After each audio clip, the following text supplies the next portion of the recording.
What up? You are here with PerryUnlikely, and today we've got another nice installment of the Finance Bros. We're going to get into it. Today we're going to talk about back to the basics of money, and a topic came up this week. Anthony O'Neill is the first person I saw. The person I saw that really made me think of this. But what I have seen about Dave Ramsey through the years is a lot of people disagree. They'll give you some opinions, whether it's the credit card, his ideology on credit cards, whether it's the baby steps, different things that they disagree with. But there's never much information followed up by that to me necessarily makes sense. So I want to get into it. I think we'll have some different opinions on it, but ultimately we want to see what you think about Dave Ramsey, his baby steps. Are they good? Do they work? Do they work for everyone? So we're going to get into it. First of all, without further ado, let me go ahead. I'm going to bring up the Intentional Millionaire.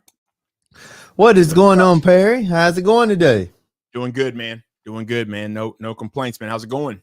It is going fantastic. Ready to have a great discussion today because Dave Ramsey is a fantastic guy. Absolutely. Absolutely. I think it'll be a good conversation.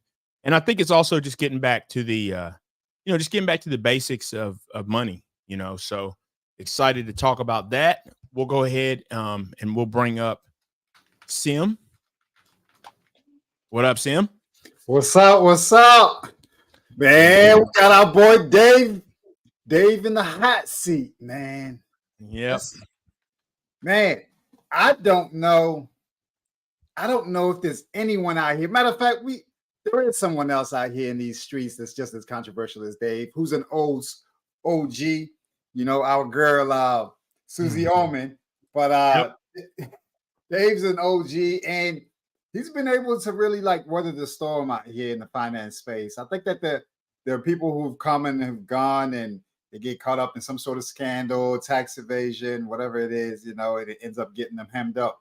So Dave is really good, and even me, I'm probably about 8 years into his philosophies, right?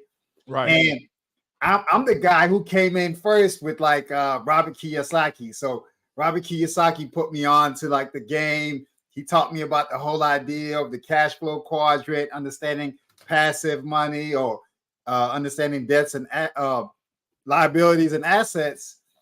Dave helped me get the practical methods by which to go ahead and achieve my goals, man. And I had to give it up to him, man. I mean, I don't know if I could say that I would be as well-versed in the finance space if I did not listen to him. I remember while in school, 2015, every day at work, I'd be listening to the stories that people call in.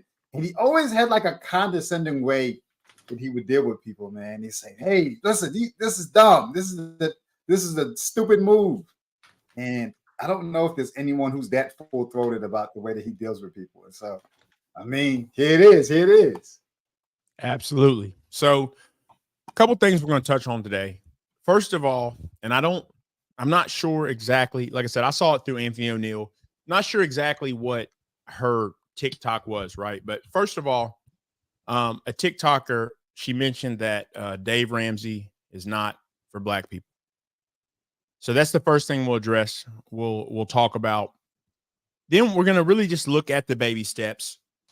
And let's, first of all, we'll kind of go over the baby steps first real quick, just to give a quick glance at it. Most of you have probably seen it, I'm going to imagine, but either way. So we'll go over that real quick. Then we'll touch on that. Does it matter? Does Dave Ramsey's message, does it matter?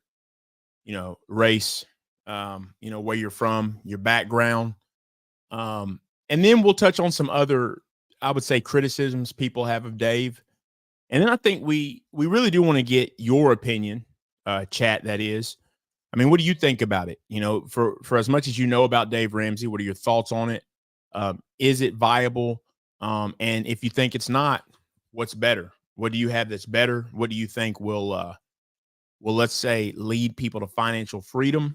Or, what is the best way to live? So, we'll get into it. I will like I said, I'm going to pull up his, I'm going to actually pull up the 7 baby steps. But let's to go ahead and just start out, just so everybody has some context on it. Intentional. Tell me, to what extent do you know of Dave? Whether you followed him, whether not, just just general knowledge, and about how long, if you remember, have you heard of Dave or whatever, so people understand the extent of your knowledge about Dave Ramsey. Yes, I heard of Dave Ramsey. Gosh, I would say it was back in it may have been back in like 13 or 14, I would say. Um, I think he has a great program. I think it's a good starter program. I actually started following some of the baby steps. But I think that, based on the track I was on, I did a little bit more advancement and I did some upgrades to the baby steps. But I do think that his baby steps are some good fundamentals to start following, because I think the overarching thing of the baby steps that, I was able to understand, and I think it'll help a lot of people understand, is how to start the discipline of finance. And I think that's the key component here, and not necessarily the baby steps itself. I think the key component is you learn financial discipline. So that's what I would say to it. But yes, I did start following in. I actually purchased the Financial Peace program at the time. It was CDs in a brown booklet. You got a book and a workbook. I never done none of it because I was tracking everything in my own little journal, but I did start going through the process. So Okay, great, good information. All right, now Sim, how about you? To what extent are you aware, and have you been aware of Dave Ramsey? Man, like I said, listen, I was struggle busing in school. Was working as an intern, doing way too much to try to take care of myself out here. And all I could do, like a different time in my life where essentially everything's taken away from me, and all that I have is literally the opportunity for me to learn. And this is the same exact situation at work, working for the power company in the lab. I would sit there and I would just listen to the different scenarios. And what it helped me to do is to understand all the different criteria that need to be in play in order for you to have what you would determine to be a bad situation as it pertains to what Dave sees, and what would be Dave would pertain as a good situation, right? And kind of like Tim, I have my sister shared with me the CD. I actually have it right there in the other room, the CD with all the different chapters in Financial Peace University, and I listened to it. But over time, I pretty much just wanted to really get the practical steps. I'm the type of person I like to really understand someone's rationale, and it helps me to figure out, okay, in this scenario, how would you do things? In that scenario, how would you do things? And I've developed the ability to be able to see. Dave actually has a formula that he's not sharing with us about the formula as it pertains to how much income the person needs to have to be in a good situation, how much in debt that is allowable that they can have that seems palatable, or something that they can actually knock out in a reasonable amount of time, and also just ultimately the mentality that you have as far as like being gazelle intense. That's what he talks about, making sure that people are able to apply extreme effort, rice and beans, gazelle intense, and making sure that they're not eating out and they're staying at home, and really laser focused on the goals that they're going to achieve from there forward. Anyone who puts you in the mind, gives you the mindset for you to be gazelle intense and to really prioritize yourself before you can prioritize everything else, he's a good man, honestly, in my opinion. Good deal. I think those are great points that you both make.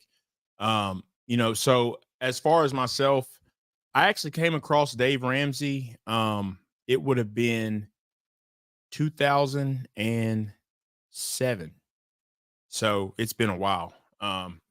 So I came across Dave Ramsey. This guy I worked with used to, Dave Ramsey was on the radio. I want to say was it FM radio? I can't remember, but he was on there. I was in his sales job, a guy that trained me, put me on to him, started listening to him. And then at the same time, I can't remember if I told my mother about him, and then she looked into him at the time. But either way, my mother actually bought a course, bought his enrolled us in Financial Peace University. And I think this local church was putting it on, actually. So we both did that. My mother and myself, she got that for me, and we both went through it.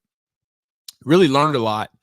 I really started listening to him and listened to him, fervently, like a lot. But I didn't really listen to it in terms of, did I go through and do all the things? No. Actually, I still went to school. I went to school shortly after that. I have some student loans. So some things like that. But the big thing for me was I took on this idea. I think Sim touched on it, the idea, the mentality, right?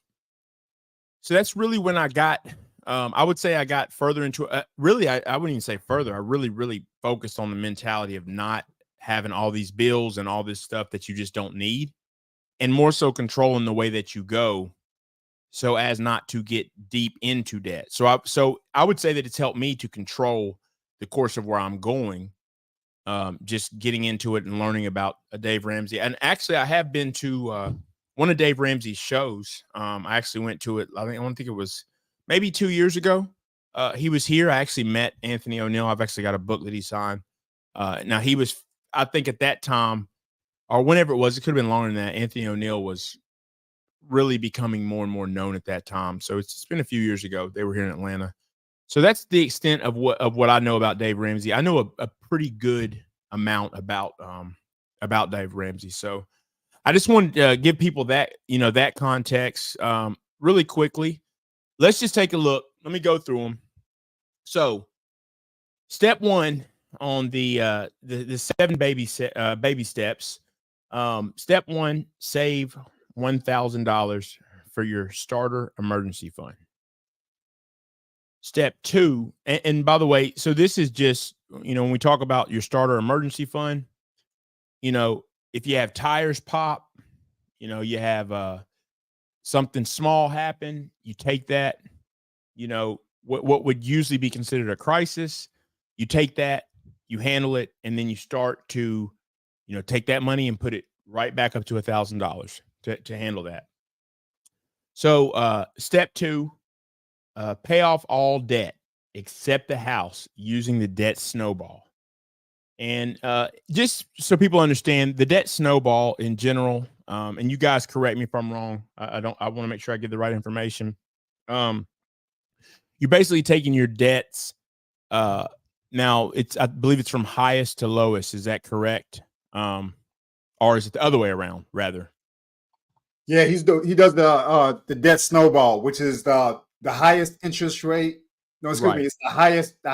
No, it's the lowest balance. Right, it's the lowest to the highest.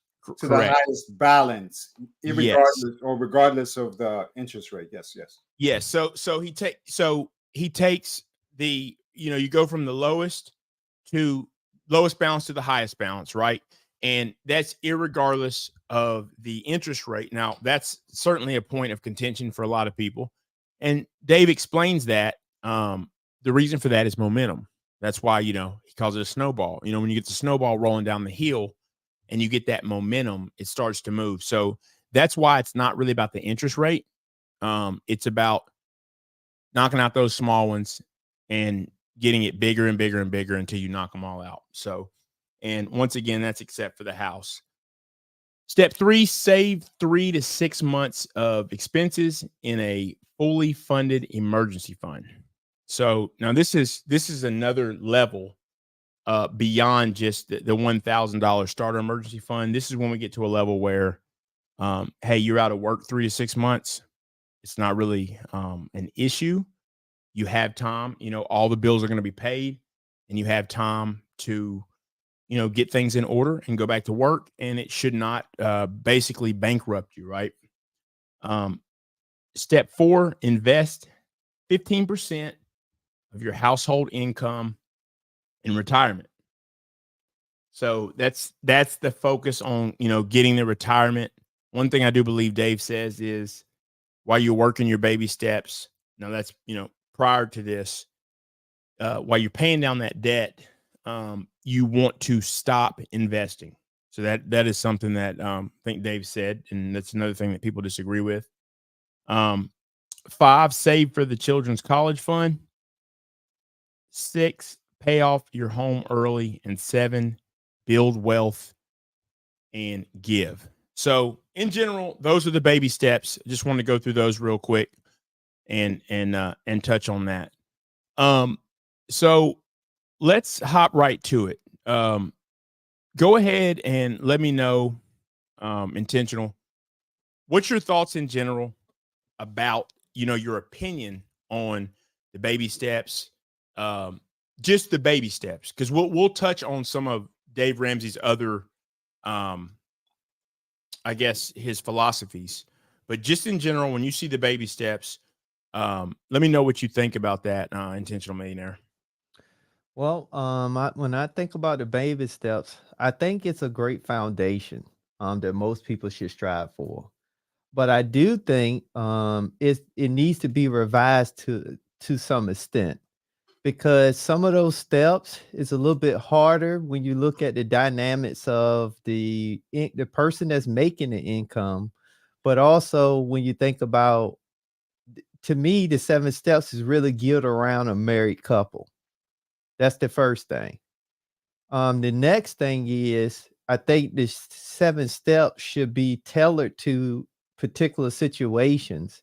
And I think a lot of times when people don't like Dave Ramsey's steps, I think it's really, you got to not necessarily attack the steps, but you got to think about where people are at in their financial journey.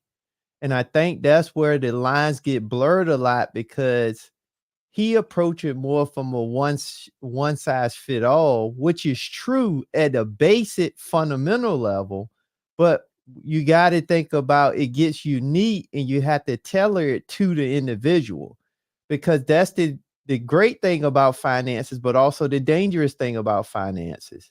So even for myself, if I get up here and just start saying, hey, you should do this, you should do that, blah, blah, blah, at that point, I'm actually doing whoever the audience is a disservice, because one of the caveats should always be, you have to tailor that information to what works for you individually.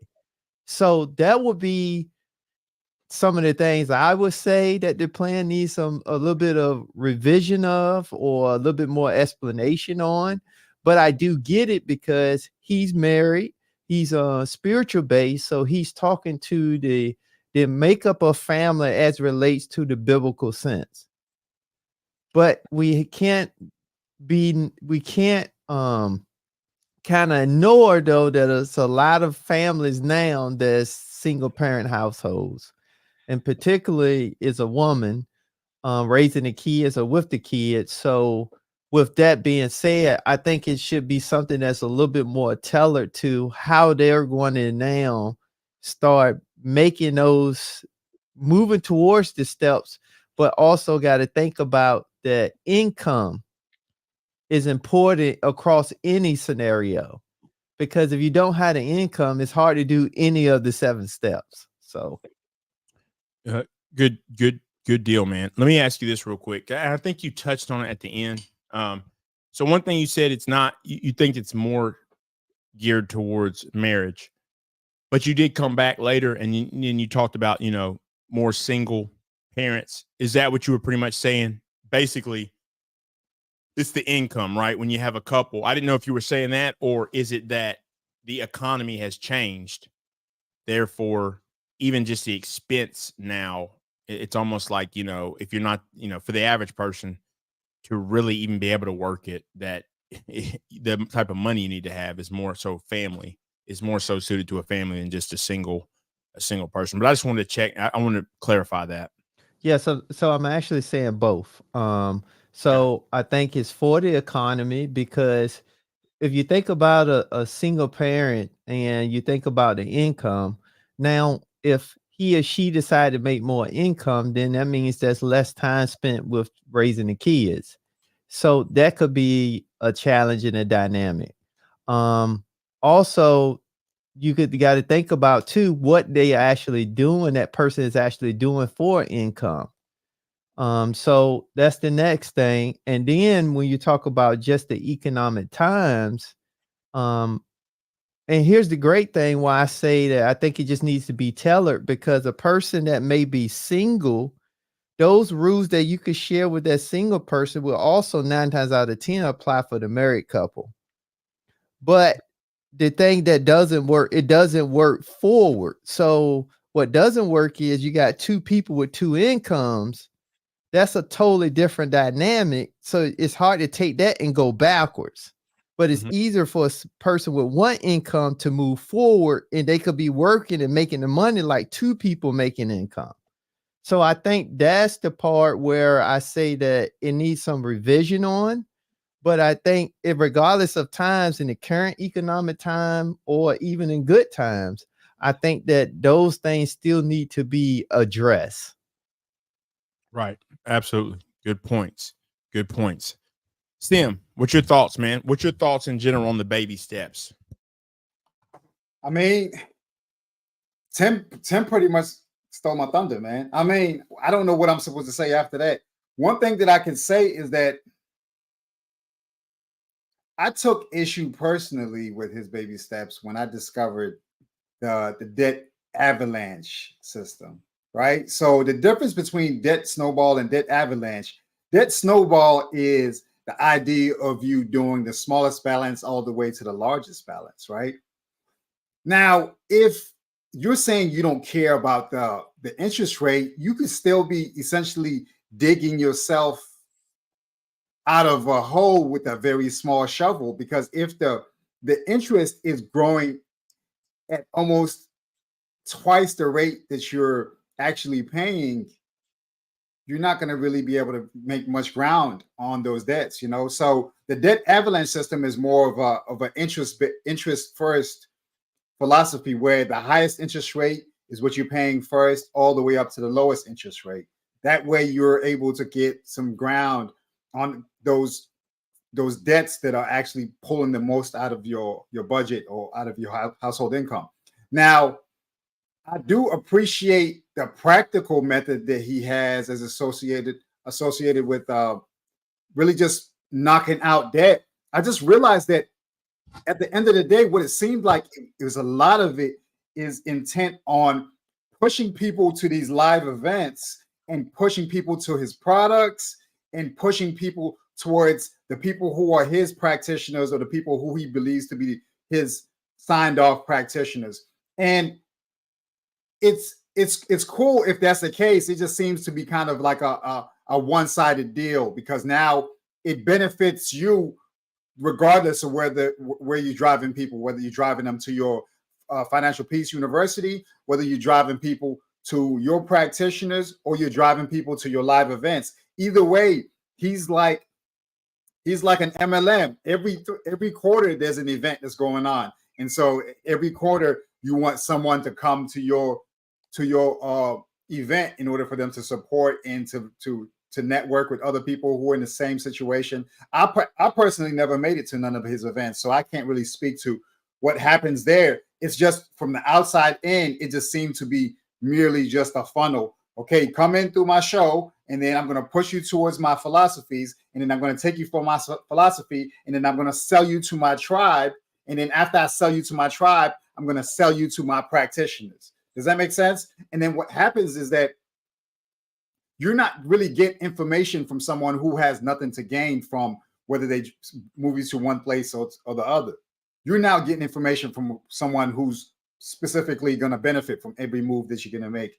And that's why I veered off his program, and I adopted the methods of the FIRE community, because the FIRE community proved to be a community that was not specifically interested in driving me towards specific funds that only benefited them, but it was more so about just giving me general knowledge that gave me the ability to make decisions on my own. Good deal, man. I think that's a great explanation. My take is, to a degree, I think that most of it doesn't matter. I don't think any of it matters. The reason why, I think the best way for me to put it is this. I think oftentimes in a lot of conversations, not just a money conversation, what you'll notice, for example, it's about time, I run part of the year and then I'll take a break and then I'll run. You just take a second break and then I'll run again. So the goal is to run more throughout the year than the time that I'm not. But, the thing is it's like if I was telling someone about running and they're not, they don't run, they don't exercise. And they're telling me, you know what? I don't really see the point in running because, for it to matter, you got to run 5 miles a day. And I just can't do that. I'm thinking, so you just don't run at all? You know what I mean? So don't at least do a mile and a half. So my thing is, I think with Dave Ramsey, part of it is the just getting started, where I do agree with him. And I don't really know about the debt avalanche, so I can't really speak to that. But I will say to Dave Ramsey, I do believe that the average person needs that momentum he talks about. I mean, let's face it, the average person's not doing stuff anyway, is not really handling their debts the way they should. So it's hard for me to conceive that someone who has we'll say someone has a 10-year student loan debt, right? It's hard to me to conceive that they'll start on that and keep it. I absolutely don't believe that. I do not believe it. I don't believe that they'll work on paying that off consistently. So I do believe, right, I do believe the theory of if you can build up and start to see some of those disappear, I think in general that makes sense. Now, you're going to have some people who I think can, over the long run, keep up with it. But my thing mainly about the baby steps is I think it's a good solution for the average American. And I think most people aren't even doing that. A criticism that I heard, matter of fact, today, a criticism I heard was about the $1,000 emergency fund. He said he needs to change that. Dave Ramsey needs to change that because the economy's changed and it now needs to be $1,500. So wait, let me get this right. You mean to tell me that currently, or as of 2022, so it's probably worse now, that only 45% of Americans had $1,000 in savings. But Dave Ramsey needs to now change that to $1,500. What is that going to improve by going up if only 45% have it? So my point is this: if you're working, regardless of who you are, if you are actually working the baby steps and you have your 1,000 and you're working on your 6 months, it's way easier to just add the 500 or whatever is needed to it because you're already in the process. But to poke holes and say, oh, you need double that now. You're trying to tell people they need to double it who aren't even doing it. So a lot of the little arguments that the general public make to me are trash. They're just not good arguments because it doesn't really add anything to it. But in general, I think, I definitely don't agree 100% with it. Mine are not necessarily baby steps. I actually think the baby steps are perfectly fine because I think the baby steps, if you do them, they'll work. If you don't, well, if you're not willing to do them, then you're going to just stay where you're at. Now, if you do find something outside of that also works, more power to it. But I do not believe one person, we're not talking poverty here, right? We're talking about those who have the ability. I do not believe there's one person who will start the baby steps, follow through with it, and will say, oh, my life is worse because I did it. That's my take. That's my take on that. My disagreement with Dave Ramsey is more so different little pieces that he gives. But it's not the baby steps. I just think it's a simple guideline, no different than if we tell people to budget. We can come up with 14 different ways to budget. But the main thing is you need to know where your money's going. That's what I think. I think it's just a simple outline. So that's my take on the baby steps. I actually have no problem with it at all.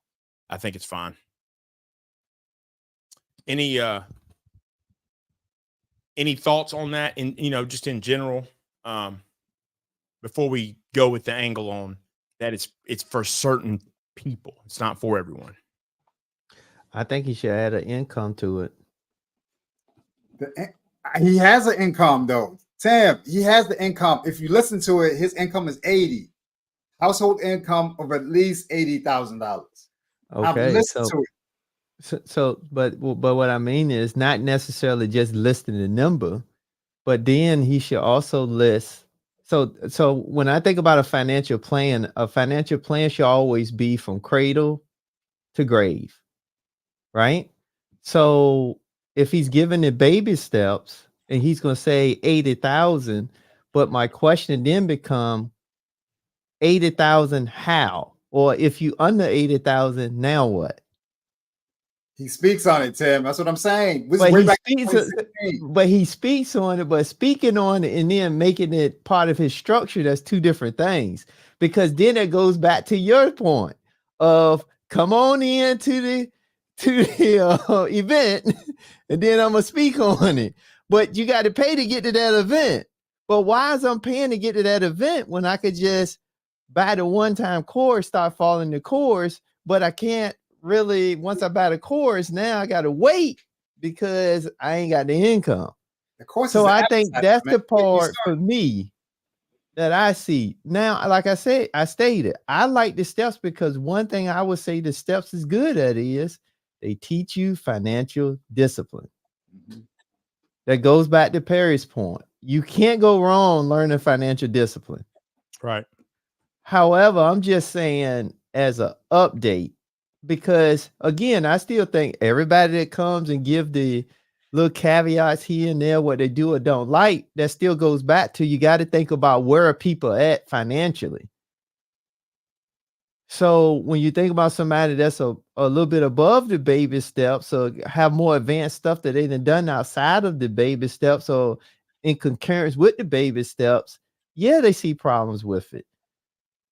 But if you look at somebody that's haven't even started the baby steps and they just trying to find fault in the plan itself, yeah, they're going to talk about, well, they need to go from $1,000 emergency fund to $1,500 emergency fund.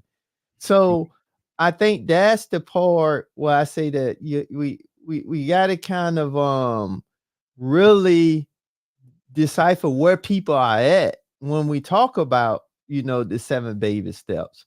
Because my thing is people look at them as it's the end all be all, and it's not. I guess that's the bigger issue is it's not the end all be all. It's it's a good foundation to get started. Yeah. Great points.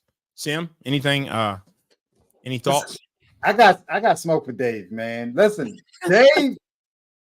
Dave's got an issue with the remote workers, man. He was calling all kinds of remote workers lazy because they didn't want to have to come in the office. He was saying if they don't want to come into the office, give them their papers. Let them go. Let them go.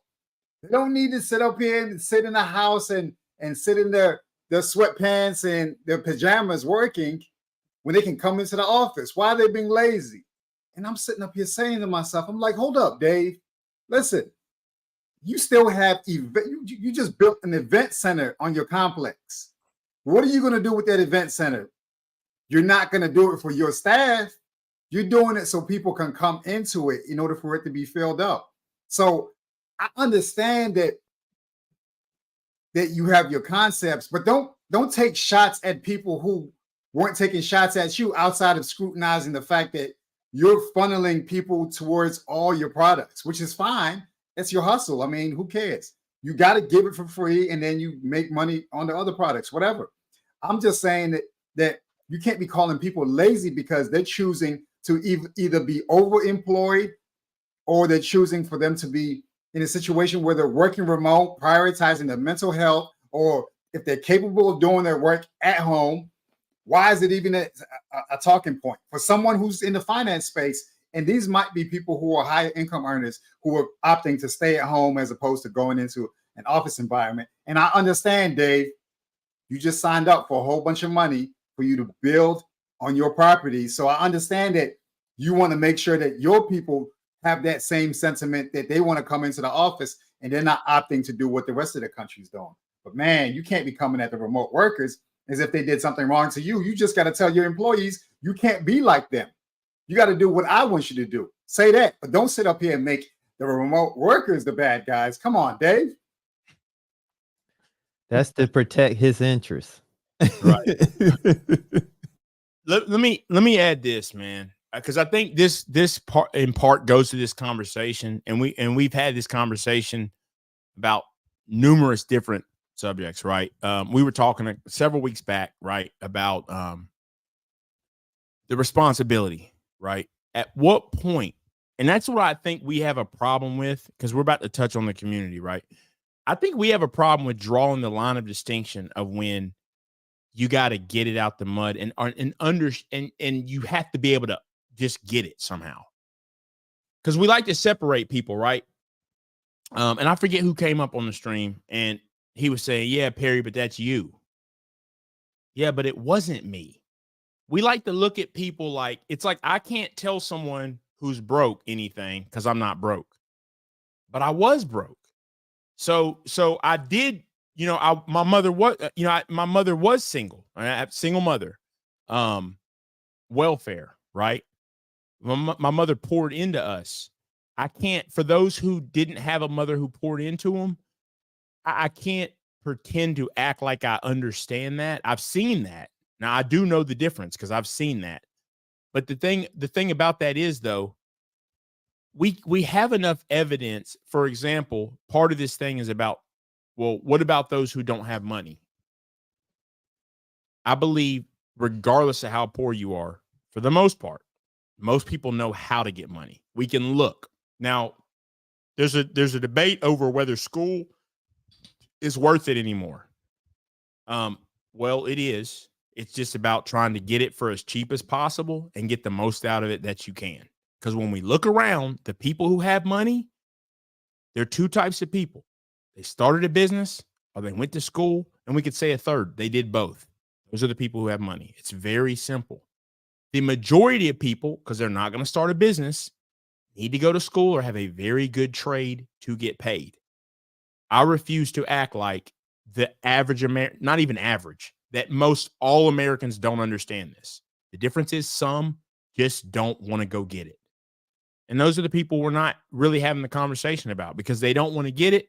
So they're not going to. So if you're not willing to go get it, right, you're not going to pay attention to this conversation anyway about, or pay attention to baby steps or anything like that. So, and I understand your point too. I understand your point too, Sim. I think part of the reason Dave comes at people, well, we talk about the interest, right? Protecting his interest, but also because I think a lot of people come at him, right, about, it's like Dave's got broke people coming at him. He's got broke people who don't really work hard, who haven't studied, right? So part of it is this. When we talk about this conversation about even the baby steps, we have people criticizing the baby steps, but me, right now, if I were to criticize them, at least I can go right now in the closet right beside of me and I can pull out 20 books on finance, and I can go in the other room or up in the attic and I can get more of them. Numerous books on the topic overall about finance that shows I've gathered information everywhere. But I think the big thing is people are swooping in saying, I disagree. And I honestly believe, unless it's for clicks, it seems to be for clicks either way, but I believe the brokest people I think it's people that are broke that actually have the biggest problem with them. And then I think other people who have their own interests that have a problem with them. Like, Grant, I heard a comment Grant Cardone made. He said, Dave Ramsey's worth $50 million. That's the price of my jet. And most people say, oh yeah, that's cool, Grant Cardone. Yeah. But the thing is, your business is paying for it. That's two different conversations. Dave Ramsey is worth $1 million free and clear. We're not talking, and we're not, or 50 million. We're not talking about 100 million in debt, but he's got assets of 150. No, he's worth 50 million plus free and clear. And I think it's actually more than that, because I don't know where he got that idea from, but I had heard that his real estate alone was worth 600 million.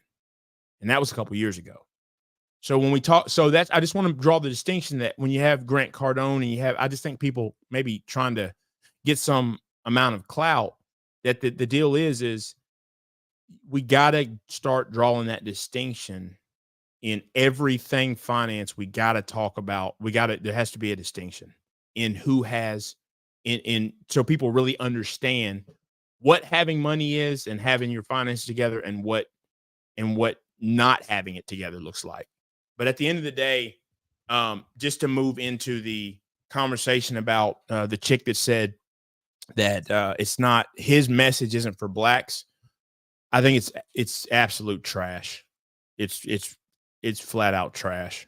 There's no, it has nothing to do with color, race, sex, creed, none of that. It has everything to do with your determination. And now, if you're in poverty, yes, that's a whole nother issue. You got to focus on getting money. You can't be broke. You can't be flat broke and have nothing and do the baby steps. You got to have a little something. But to say that it's about a race thing and his message doesn't work, what I would ask you is, if you really believe that, okay, then tell me the black person whose message does work. Who are they? I'm waiting. Is it Umar Johnson? What black person's message does work better than Dave Ramsey's? 19 Keys? I mean, Earn Your Leisure. Can those guys tell you? Because last time I checked, they're selling stuff too. So that's the thing where I think it's a lot of it's just yapping though. What do you think? Either of you, what do you think about, as far as, does race have anything to do with it? Is Dave's message not for blacks? For me, as a self-proclaimed black person, his message is definitely, I think his message is more so about like a family structure. It's more so tailored just to a specific family structure. I don't think it's tailored towards black people per se. Now, I will say something that Tim said, where it's not specifically designed for single people per se, as it's usually about the men and women both either coming on the show, doing a debt-free screen, or talking about household income. And it's hard to really just say a household if it's only just one person. So it is something that's more union Christian based in its foundation. And so I could see that, but to say it's about color, no. Now, do black people suffer from being, victims of accrued disadvantage? I'd say yes, for sure. And the opportunities can be slim as well. So we can't really discount the fact that sometimes people don't have access to these opportunities to be able to say, hey, we make $80,000 to $100,000 as a household in order for us to take down this debt that we have. It is definitely a factor that's well worth considering. I wouldn't just fully say that he's not for black people, because you really have to learn from everyone. Like I've shared stuff with you all that comes from other communities, and I think that you should be able to look past the person and their skin color and just look at the information that they have. It might be genuine game that they're giving you that's not supposed to come outside, but it is being shared, and you have to be able to eat the meat and spit out the bones, and you have to be able to have that mentality with anything that's being shared with you, because there's no way we can just shut down solely based upon the fact that someone doesn't look like us when it's potentially something that's valuable what they're saying or doing. Good point. Good point. How about you, Intentional? I think Sim just summed that up very well. I think that's I just think that that's part of, for me, I think that that comment just means that that's where the pain point is with our culture. Because too many times I think that we get so caught up on the messenger and not the message. Because the message in finances is universal. You cannot like a person, but if the person still has something of value, you can take that and use that so you can excel. But because we get so caught up on the messenger, it's the messenger, we'll miss the entire message. And I think that's just the danger in people as a whole. It has nothing to do with color. Because the great thing about finance is it has nothing to do with color. The rules of engagement are the same until you start getting into the ultra wealthy class. Then that's a whole nother ball game. But for the working person, the person that has access to information, none of that has color. It's up to you to apply it. But I think too many times we find every reason not to do something versus find a reason to like Sim say, let me eat the meat and spit out the bones. And I think that's where it really gets dangerous for a lot of people, is because the comment itself, what that does is that down poisons the next person that may look like her to not even listen. But that next person might be the type of person that know how to, I'm not going to get caught up on Dave per se, but is it what he's saying? Can I use it now? And I think that's the problem to me, is because it's like the concept of, bad news travel faster than good news. And because of that, we stunt our own growth. We stunt our own chance for us to excel.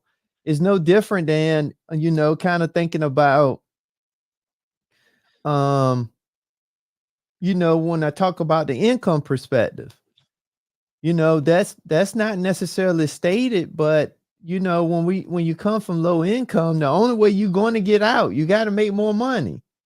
There's no other way to get out of. If you're in the hood, I grew up in the hood. The way that I got out, I had to gather information and then execute the information.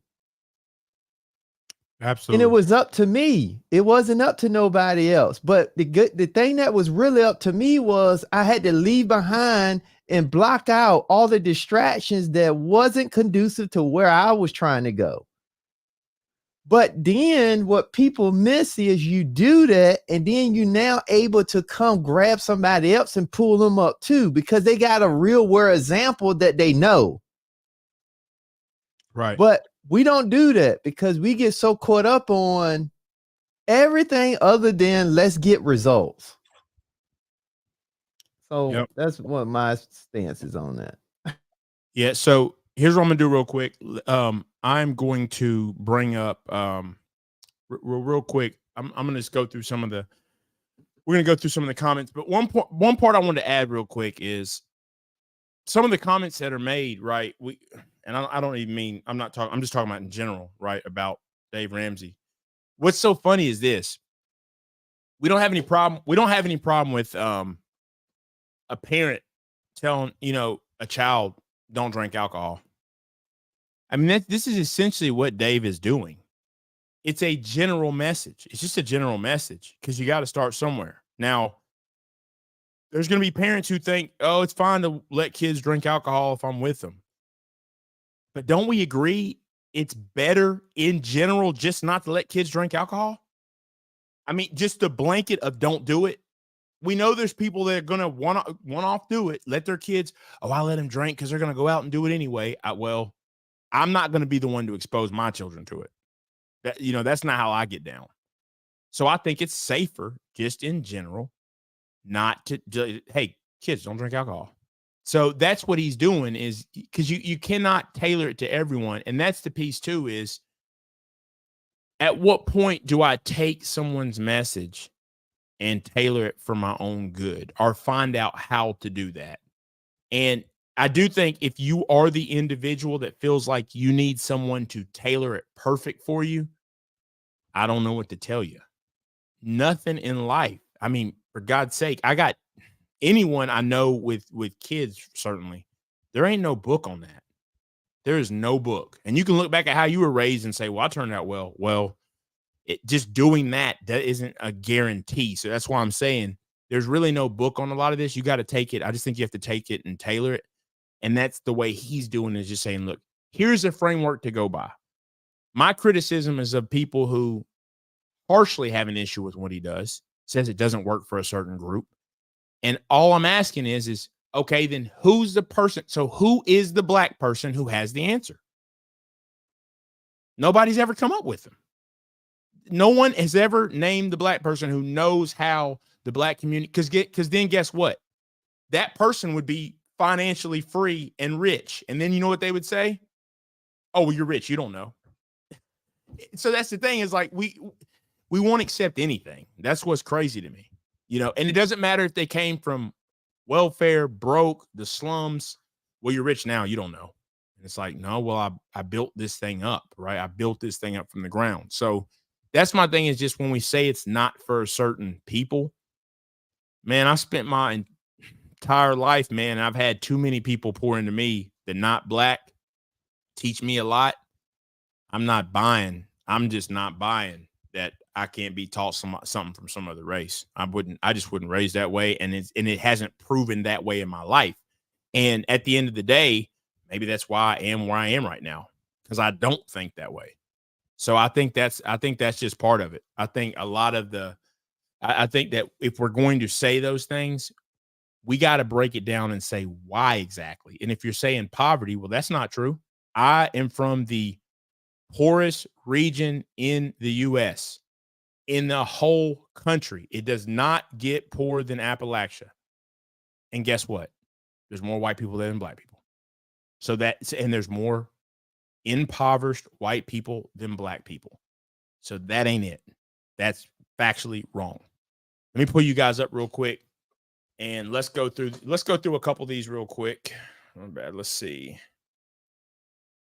All right. So, man, we got a lot of comments. Let me go back real quick. Pop a couple up. All right. I would say this too, though, Perry. And I think what people have to understand, nobody is saying that, you know, the struggle is not real.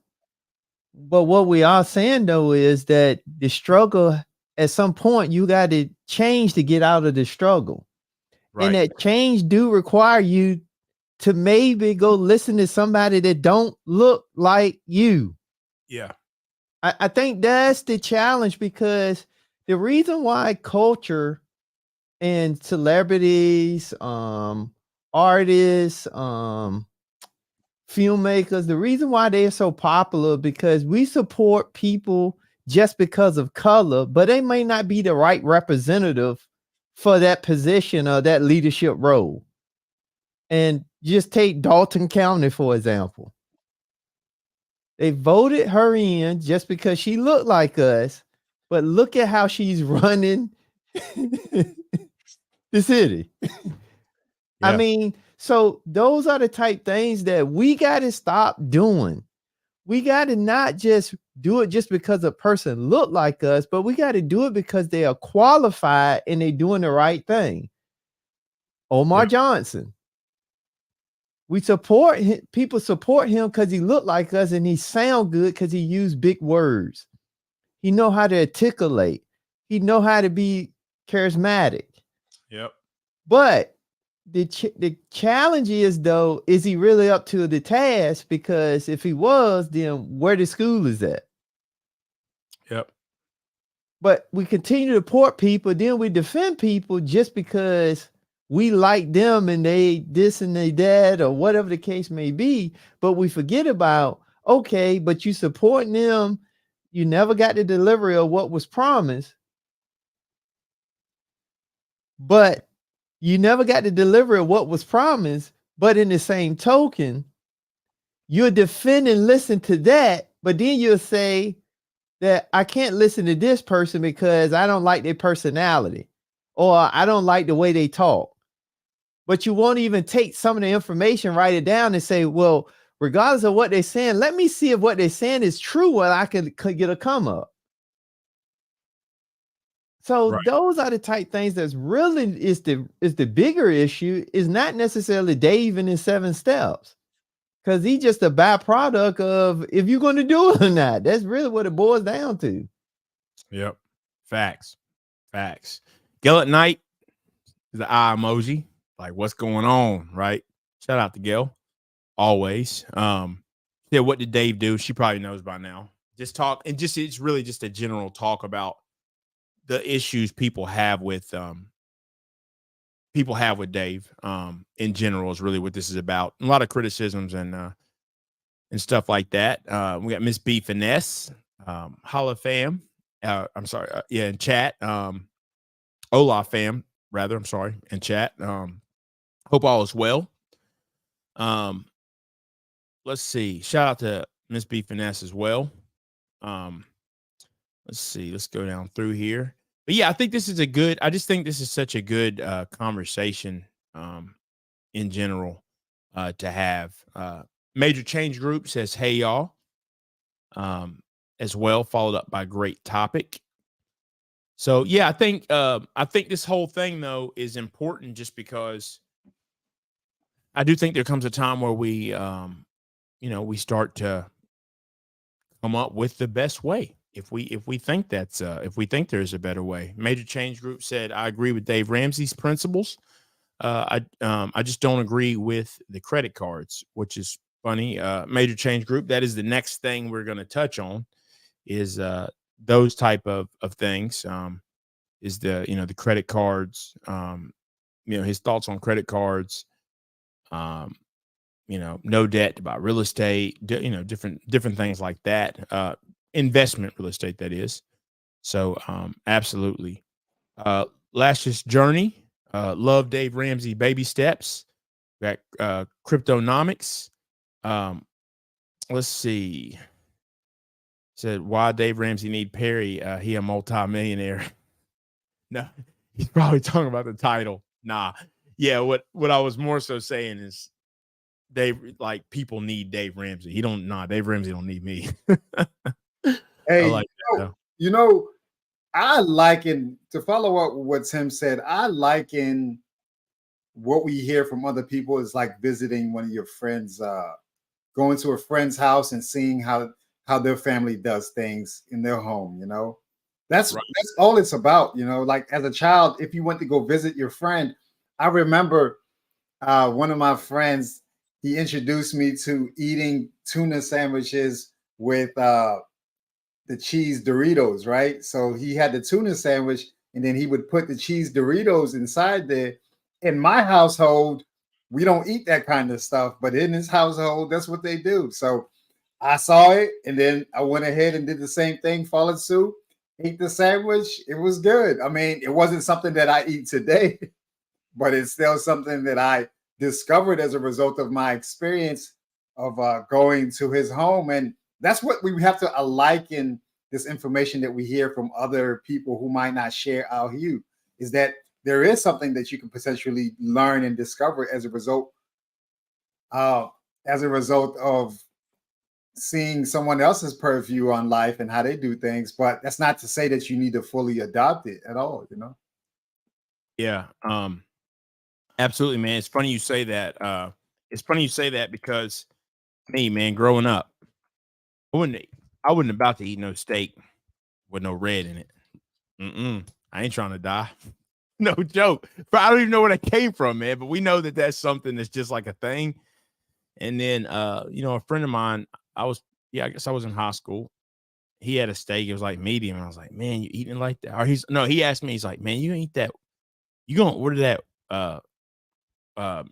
medium well? Well, I was like, yeah. He's like, man, I'd rather have a hamburger.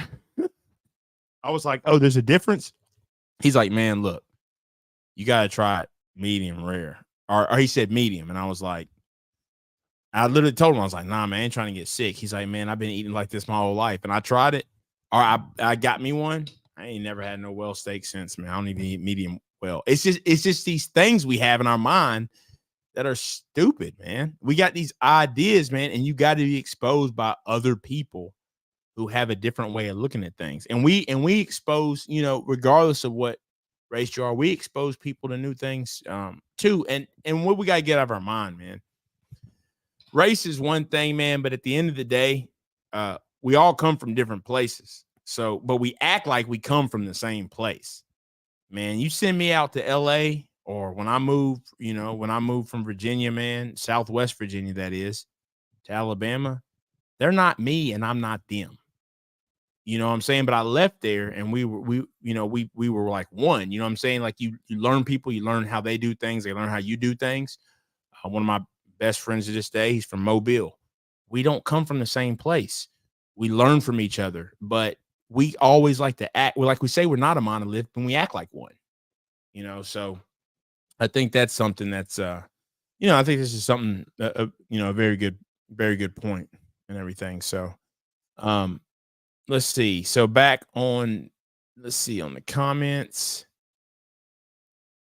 I got another one right here. Cryptonomics had actually mentioned, he had mentioned something else. Or Cryptonomics had mentioned something else, and I can't see. I said don't listen to Dave anymore because Dave doesn't, at his core, resonate with us. Let's see. His message is universal, though. I mean, it's how to get out of debt, and I agree with that. But his whole gravitas is not for liberal black folks. So yeah, I mean, Dave is conservative. Dave's from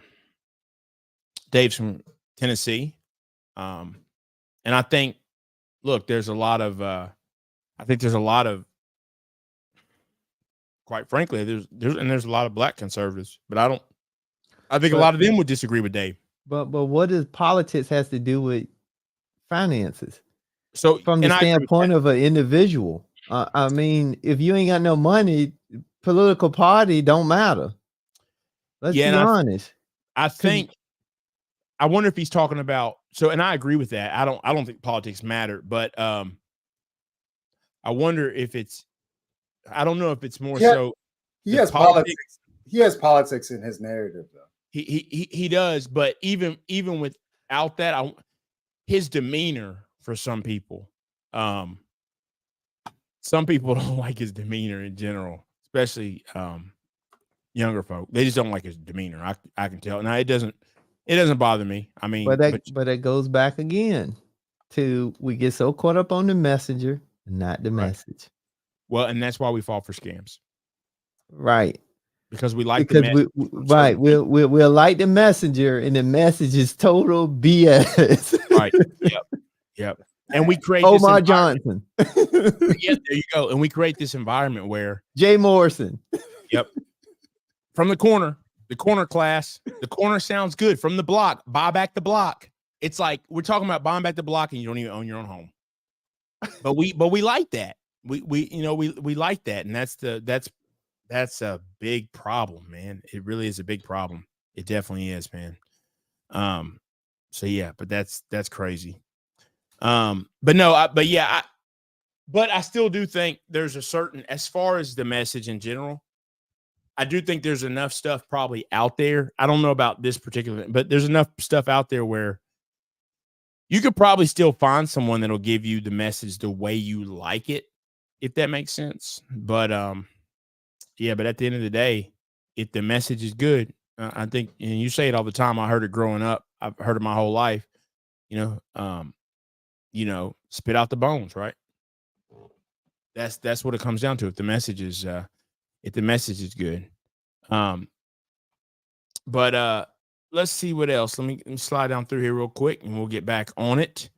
MajorChangeGroup says, I'm a single person, and I use the principles. So I think that's good. Also, said Sim, can you send the link? I don't know if you did send it or not, but definitely we'd love to have anybody that'd like to come up. More, we're all about that. Let's see, Shanna, I hope I said that right. Does Dave Ramsey know that Black America has 3% of the wealth of this country? he's not talking to all of us. So see, I disagree with this, because even with us having 3% of the wealth, I mean, if we did the math, well, we're only 12% of this country, right? So that doesn't throw it off all too crazy, right? But even having the wealth, I actually believe part of the reason we only have 3% is because we would rather listen to rappers than listen to Dave Ramsey. I mean, that's what I believe. I mean, you guys have a different take. I think we would rather listen to trash as a whole, not me, but us as a people would rather listen to trash than listen to Dave Ramsey or, hey, Susie Orman, right? There's other people out there that I don't necessarily agree with pieces of what they say, but I still think, hey, if you listen to that, you'd be better off. It's like if you listen to that, you'd be better than you are now. So I do understand we're a small piece of the wealth. One of you all spoke to that earlier. I think part of that is the obvious setbacks that took place over time. But where you quickly start to distinguish the difference between that is because the people who don't want to change anything are very vocal about it. And then we also know the ones who are like, yeah, I'm trying to do this, trying to change some things. So, I think what do you guys think about that? Do you think, and I know we kind of touched on this, but, when Shannon says that he's not talking to us, I just disagree. I don't think it has anything to do with how much of the wealth. I think the percentage of wealth that we have in the country, we can look at where that wealth came from. And even if Dave Ramsey didn't exist, if we would at least try to pattern that, we would be better off. But I don't think we're doing that.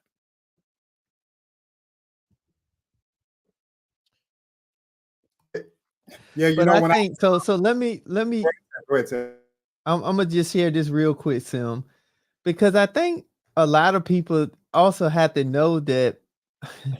I think that Dave Ramsey, the way he respond and talk to people, I think that's his way of being entertaining.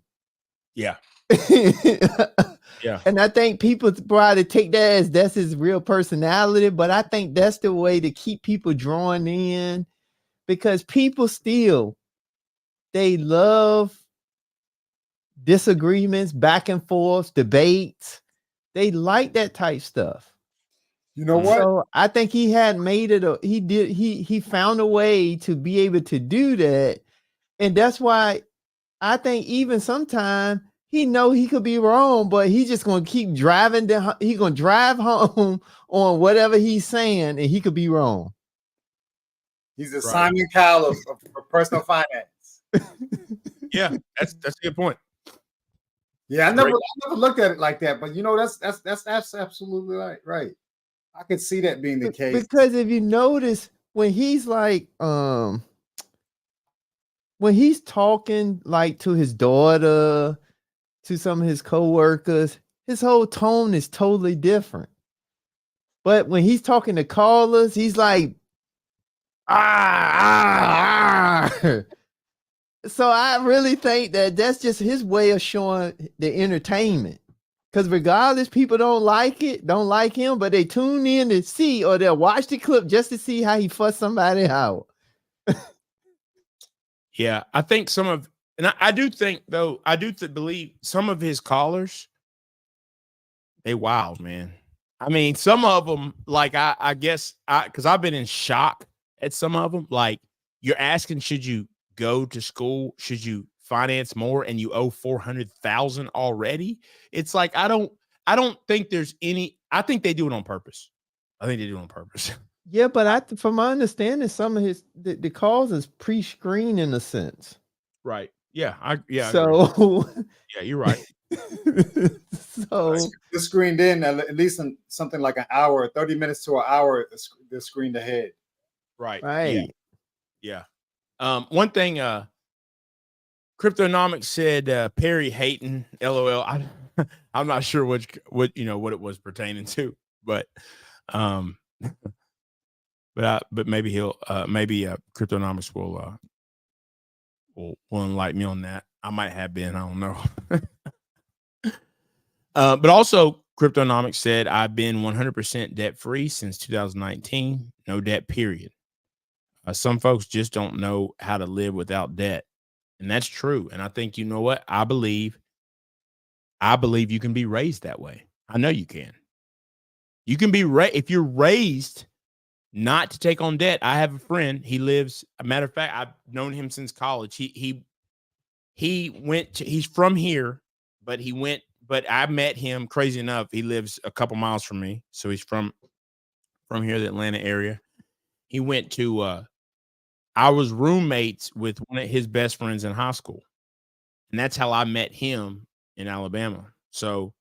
And then we became friends. He's here now, and he basically doesn't really carry debt, and he was just raised that way. So that's something, if we're going to talk about it, we're not raised that way. How many times, look, got to get that paper. We're not talking about what paper you need to get that'll actually make you some money. Oh, it don't matter what you spend, baby. Go on and get that paper. They can never take your education. It's like some of the principles are so flawed, but we got to talk about that. If we're going to talk about who can't teach us stuff, your grandma. How come it's okay for your grandma who didn't graduate 7th grade to teach you about finance and going and getting that paper, but we don't want to listen to Dave Ramsey, who graduated from the University of Tennessee and is a millionaire? That's the point that I'm making. Is like it can't be based off of race. That's crazy, because the same people would be the ones over there listening to Grant Cardone. It can't be, because he likes to talk about rapping and ball players. It's like I just think at some point it's about who's willing to dig in and dig themselves out and be disciplined, and those who are not willing to. So that's what I think it comes down to. Let's see. Hey, Tim, panel and chat. I've been quietly listening. Good to see you. Glad to have you here as well. Like I said, I like these conversations. I really do think they're important, to have. And at some point we got to get down to, the nitty gritty on it. Something else is a good point. Let's see. Dave's an old real estate guy. He knows his demographic. It ain't black folks. I think you could say it's not black folk. I think it's just a message in general. To be honest, I think he's just putting it out there, period. But he will sell them regardless. I do believe that. And also, one thing about Dave is Dave has been broke. If you know his story, he definitely has been broke. Cryptonomics says Susie Orman's trash. I think Susie Orman's message is better. Do I think Susie Orman's message would help the average person? Yes, because the average person is doing nothing. So I think in general, if the conversation is about getting rid of debt, I don't care if it comes from a baboon or a mule. It's better than listening to rap. So that, or anything. It's better than listening to country. It doesn't matter what it is. Getting some sort of communication about, hey, you got to get out of debt. You got to stop this nonsense, and not just sitting around talking about Birkin bags you're never going to have. It is a better philosophy. So anyway, guys, let's real quickly, let's talk about Dave Ramsey's philosophy on credit cards. Now, I'm not going to give you my opinion yet. I'll go ahead and we'll just start off. Dave Ramsey says, look, you don't need credit cards. People in general don't know what to do with them. What is your thought with that message? Do you agree with him? And by the way, you can agree with him and still have credit cards. And the reason I'm saying that is that's the message he's putting out there. You might agree with the message, but you may know that you're able to operate different. And before we start that off, I just want to make sure that everyone knows, because we hear it all the time. Yeah, but the points. But what about the points? You know, I can do this and do that, and I don't have any problem with that. But just know that, you know, of credit card, of people who have credit cards, 38% pay it off on a monthly basis. So only 38% does that point ordeal even apply to. The rest of people, you're getting screwed. I mean, there's no other way, because you're carrying interest that I would say is at a pretty good, a pretty high rate. What do you say about that intentional millionaire as far as his philosophy on not using credit cards at all? I absolutely agree with him. Okay. Absolutely agree with him. And now this is going to be the first time ever we're going to note this, that I'm also being a hypocrite. Because, so let me explain. So I absolutely think Dave's message is dead on, because taking me out of it, taking Dave out of it, our last stream before our last stream, we talked about the credit card debt is over $1 trillion in just credit cards alone. So that proved that this concept of getting the points, this and that, most people are not responsible to pay it off at the end of the month. So his message standing the test of time to prove that he is right by promoting that. Now, the reason why I say I'm a hypocrite, because I use credit cards for convenience. So why do I use credit cards for convenience? Because I pay them off at the end of the month. So I think for the average person, they should not have credit cards.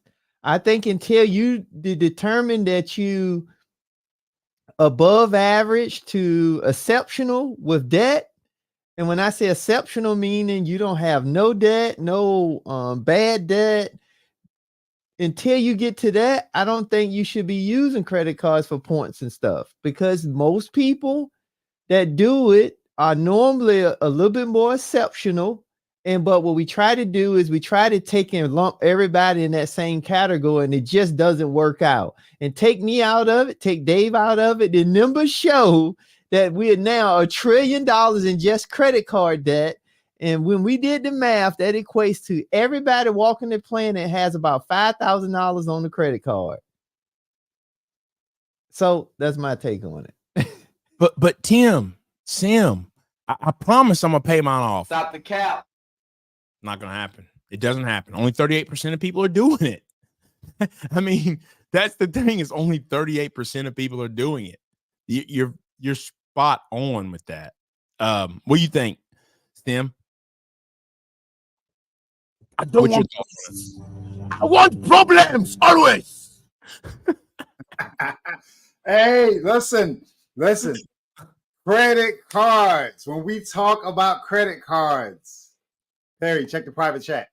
When we talk about credit cards, we have the ultimate person to speak on these credit cards, right?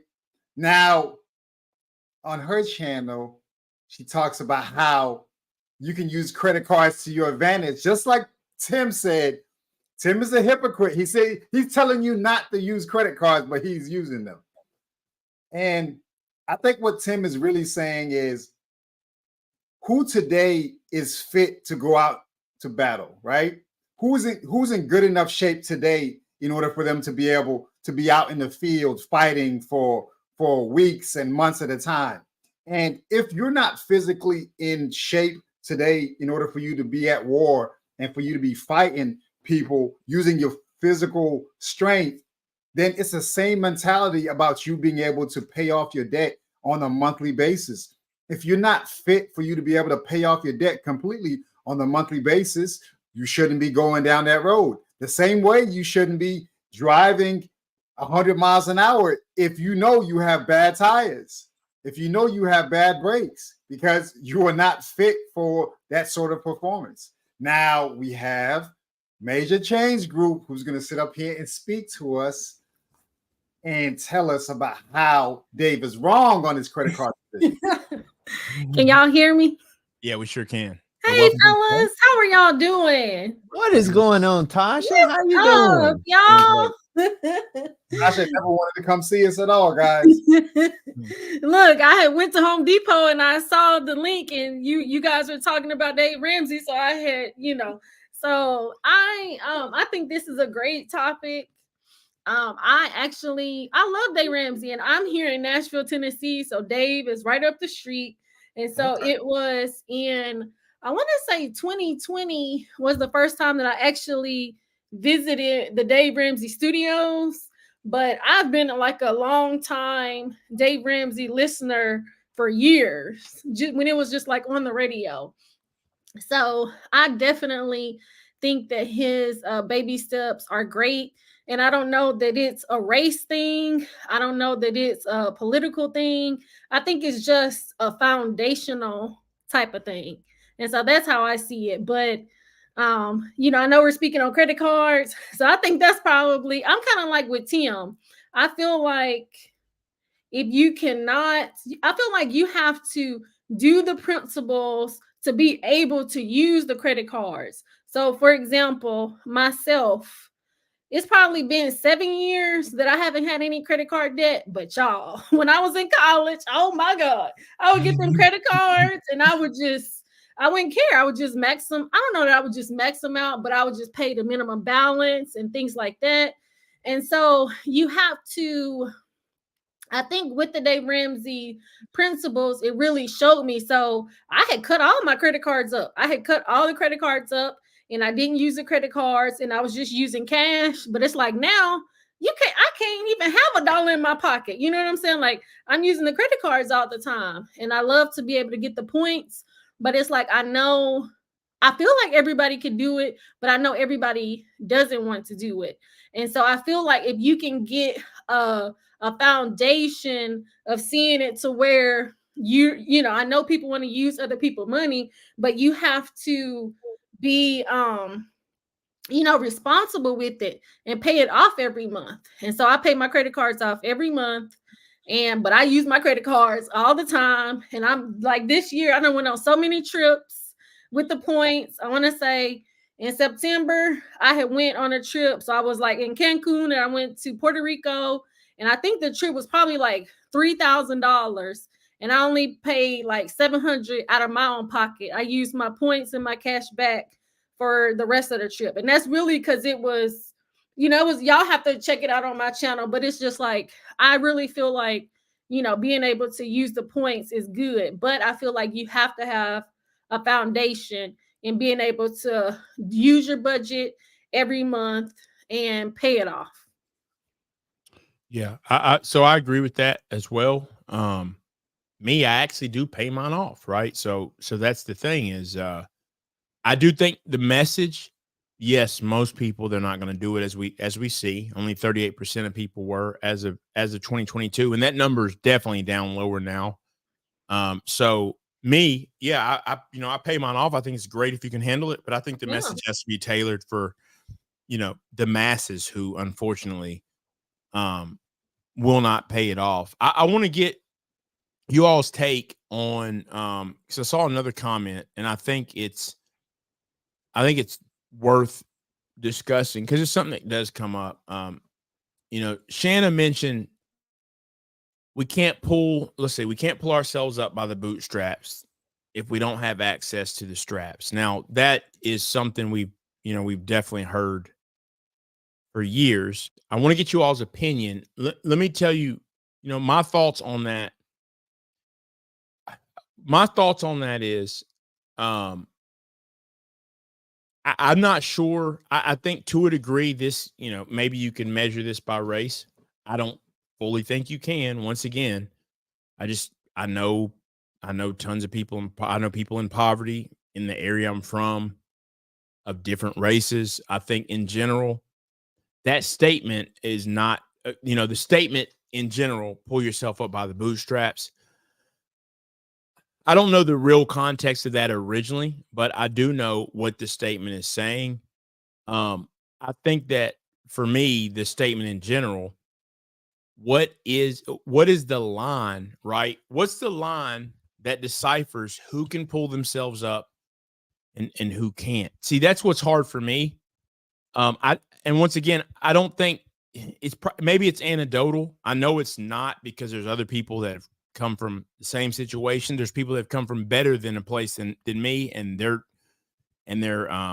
not doing as good as I am, vice versa. So for me, right, like I said, I come from a region that's not, Appalachia, right? It's the poorest region in America. I am African American, single mother. What else do you want to throw in there? No gang violence, right? Now, I just don't like when people say, but look, you got there because. No, I'll acknowledge I have a damn good mother. So once again, I can't go there for people who didn't have that. I can't. I had a community. I can't speak to that. But I can speak to me having to grow up and live and find a way to make it. Yep. And I just don't sometimes understand. Some of it, we act like other people can't do that. Some of it is just simply a decision. Now, I do have to acknowledge there's certain people who, for certain reasons, didn't have things I had. It's hard for me to speak to that, but as far as I still believe those who want to make it can find a way to make it in general. The bigger them are, more can than not. What do y'all think? I mean, in terms of that statement in general. Let's let Tasha go first. You got it, Tasha. Sorry. Yes. Okay. So I will say how I see it. To me, I think that's gonna still go back to starting at a foundational level. And that's always gonna go back to the baby steps, right? And so you have to kind of start at step one. You see what I'm saying? Because before you can save anybody else, you have to be able, can you save yourself? So is your foundation solid? So that's going to start with an emergency fund and then paying off your debt. But I want to hold on, sorry. Okay. It's Dave Ramsey calling. Yeah, that's him. Dave Ramsey calling. He's trying to check her. Sorry. So I feel like most of the time, kind of like what you were saying, like I had a single parent mom and I have 3 siblings, and but I went to college and all that kind of stuff. But it comes a point to where you want to be like I don't want to be struggling, and I don't want to, like they say, like most people don't even have $400 to be able to, if something comes up, like if you get a flat tire or something, if somebody is sick and let's say you can't, like you're not working, like do you have the money to at least pay a month of your bills? You see what I'm saying? And so I just feel like at the start, we just have to use the principles at a foundational level. And it got me to thinking, because, when y'all was saying we're like $1 trillion in credit card debt, but it's like, the Beyonce concert, and how much billions did Beyonce make? And then, Usher, him too, but it's just like everybody was going to Usher, everybody was going to Beyonce. But then when you came back, were your bills paid? Were you asking somebody to assist you? You see what I'm saying? So it's like, most of the time, we don't want to get our stuff right on a foundational level and then be able to move up to where we can assist other people. And I kind of want to go back to where you guys know, I love Susie Orman. I done had her books. I done went to her book signing, and it was a lot of other financial kind of people. And I want to say, what is her name? Michelle Singletary, if that was her name. Like, she was really good, but it's like, I don't know that we prompt her up. I know she was like on BET or something, but we didn't prompt her up to really give her a platform to be able to be as big as Dave. But I feel like it's just the basics. And it's like, even what Dave Ramsey is saying, it's not really, we all know it, but it's just like, we don't want to just start at the foundation and kind of move up. We want to be able to, we want to consume. I feel like we consume too much without making sure that our necessity is, met. I hope that kind of answers it, but that's kind of how I feel. Yeah, absolutely. Tim, Sim, what do you guys think in general about the statement? And let me just give you this real quick because JT Coinring did add to it. I think this helps. Said when Booker T. Washington made that statement, he was coming from a place of self-reliance with resources and the freedom of using resources and access of laws without obstruction. So I think that's a good point. And I think what's happened obviously over time is people have taken that, right? And it's been used politically. It's been used every which way. But I think that does give, context. So thank you. Thank you for that, JT Coinring. Definitely appreciate that. What do you think, Sim? I would say this. I would say I think the bootstrap starts with the individual. I think that's the first thing. I don't think it started with Dave. I don't think it started with whoever you wanted side with. I think the bootstrap starts with the individual with two things. One, that you got to believe that you can do better, and then two, you have to execute. And I think for anybody that says something outside of those two things, they ain't gonna get it no way. Because I mean, that's where it started. It don't matter about what system you know or don't know. It don't matter about what income you currently have or don't have. It just matter about do you believe that you could be in a better place than where you currently at? And then you take whatever information you have and you do something.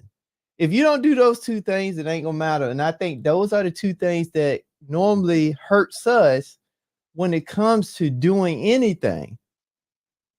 Because the same way I'm saying those two things, belief and execute, in that same vein, when it comes to our culture or pop culture, we could do it for that. So I don't know. Good. Absolutely. Sim? Yeah, I mean, the phrase is really what it says online says it comes from a fictional character, and it speaks to someone who had to pull themselves out of a swamp using their own hair.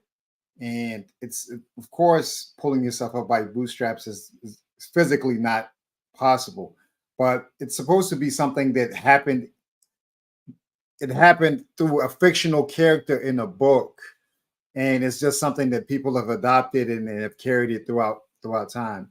I say that we really have to take inventory of the time that you spend from the beginning of your day to the end of your day. Like, you can take on 15-minute segments. What am I doing at 15 minutes, 15 mark at 7:15? What am I doing at 7:30? And so on and so forth.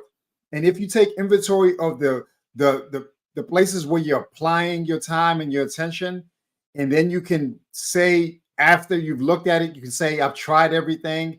I've attempted to infuse as much information into my brain, and now I don't have enough opportunities for me to put myself in position. I think at that point, maybe you could say something, but you have the opportunity to listen to something inspiring or encouraging on your way to work. You have an opportunity to listen to something while you're in the shower. You have an opportunity to listen to something while you're cooking your meal.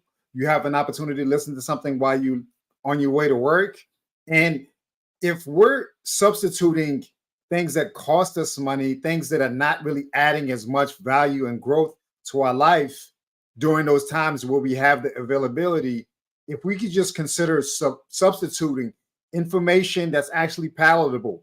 I too myself, just like Perry, in 2006, I learned about cash flow quadrant. I learned about Robert Kiyosaki, learned about Think and Grow Rich. I learned about the general path of success. And even me during that time, it was a matter of my exposure, my incessant exposure, that really allowed me to have the wherewithal to say, hey, okay, I'm going to put myself in position here. I'm going to fix my credit and put myself in a better financial situation. Then I'm going to take action in order for me to do this next thing, and so on and so forth. But if you continuously distracted and you're watching everybody else doing things and you're not participating in your own rescue, yeah, we can say that we don't really have access to the bootstraps, but Women in Linux is here in the chat, and Women in Linux is talking to us about us having a conversation no lower than $300,000 a year. You know, putting yourself in position. Women in Linux, look them up. Women in Linux here on YouTube.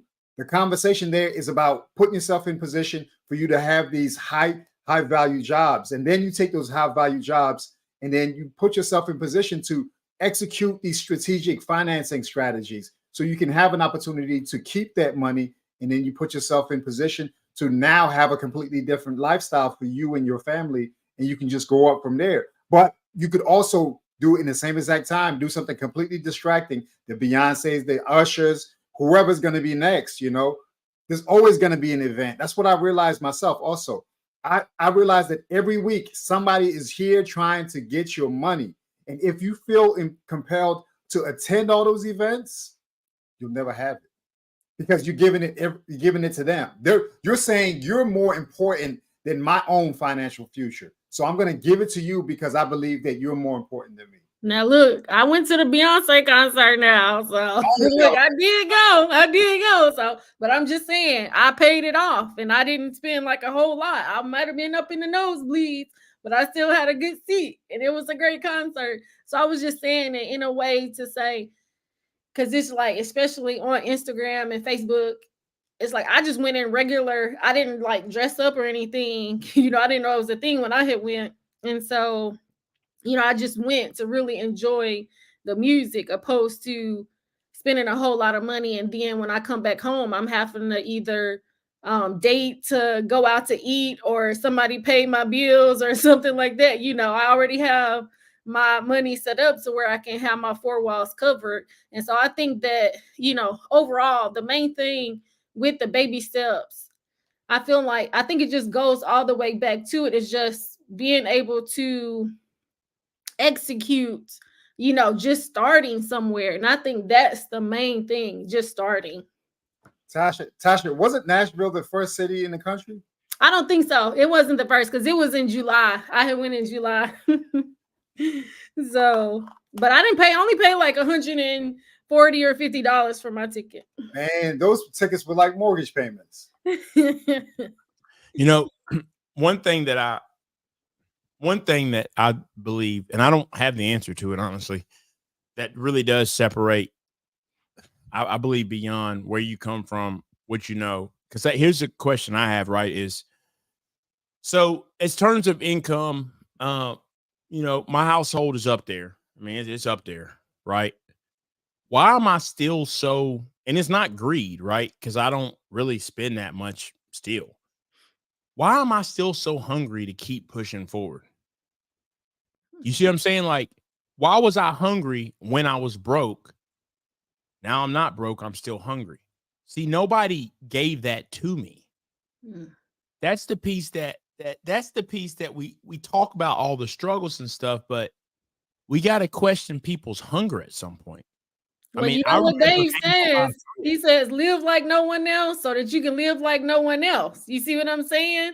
And so you have to be hungry. You know what I'm saying? Like, you don't want to be, you know, not having no money and then asking people for help and then dodging people. You see what I'm saying? Like, what does he say? Rice and beans. Like, you got to be hungry to be able to, in the now, right now, where everybody is doing this, you know, especially here we are, Thanksgiving, Black Friday, who's going to be out shopping, and Christmas and all that kind of stuff.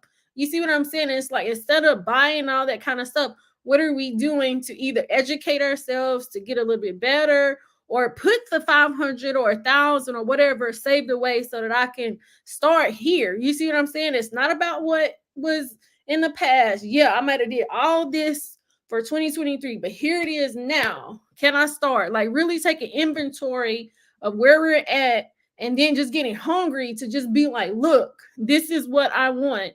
And I so that right now, you know, yeah, I might be missing out on some things, but then when I'm, you know, because a lot of the people, when they was calling in, and I know it was a lot of couples, but I feel like it's, you know, single people as well, you know, they were able to possibly live more and travel more and do things and help their families out and other things. You see what I'm saying? And so I feel like that's where it is. You got to have that hunger within yourself to, you know, to live like nobody else. And that's where it's at. Yeah, that's spot on. Salute TLA. What's up, the lead? Yeah. Lead attorney's always a big supporter. We support him as well. I think it's funny he pops up. I think that's another good example. Lead attorney could have just said, you know what, I'm tired of doing this lawyer thing, but let me be like the rest of them and just keep doing it and hate it. Right.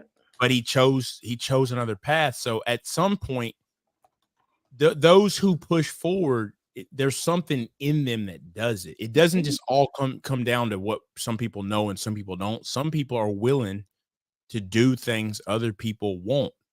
And that's what this whole thing comes down to. That, you know, that's my belief or whatever. But I do think some people have less resources when we start out. But I mean, we've got so much at our fingertips now. If you want to find something out, you can find the answers. Now, it may take you a long time to try to get to it, but you can find the answers. It's all there now. You know, we got people on YouTube. Literally, that's a crazy thing. We literally have people on YouTube talking about how the black man can't get the information to come up. It's like, have you forgotten what site you're on? So it's tough. You know, we're not all from the same place. We come from different backgrounds, but in general, you know, the information is there. We know the information's there. Another thing with Dave Ramsey, I just want to touch on real quick is, and it's one that I disagree with. Dave Ramsey says that you should not, you should only buy real estate investment properties in cash. I don't think that's a good idea personally. I don't, and his message may be okay for the general person. I just can't see, waiting, whatever it is, years to save up, 150, 200,000, 300,000 to buy a property in cash when I can buy it the right way and I can be making money the whole time. Also knowing that how much appreciation can I get in 10 years? So, waiting that amount of time or whatever, 5 years to buy it, you're essentially asking to buy it at a higher price. I just don't agree with that. I treat it, when it comes to Dave Ramsey, I look at that personal life. But on the business side, I mean, to me, like, who's starting? I mean, how many people can really go out here and start a business and are really going out here starting a business debt free? It's just not, you don't need to. That's my opinion. It can't hurt if you want to do that, but I think there's some obstacles in the way, and I just call it like that. I don't agree with them when it comes to buying real estate and investment properties. That's not the course that I've taken with the properties I bought and stuff. So, thoughts on that? I totally agree. Because I think you got to know that even though Dave had a hard time, Dave had some things that was different and unique from other people. One, he had a background in real estate. Two, when he had those mortgages that was called due, Dave didn't have 30-year, 15-year mortgages. He had, I think it was 30-day or 90-day mortgages. I can't really remember. So he was in a unique situation that most people not in. So we got to always think about the background. And because of that, most people I never heard of until I did more research on Dave.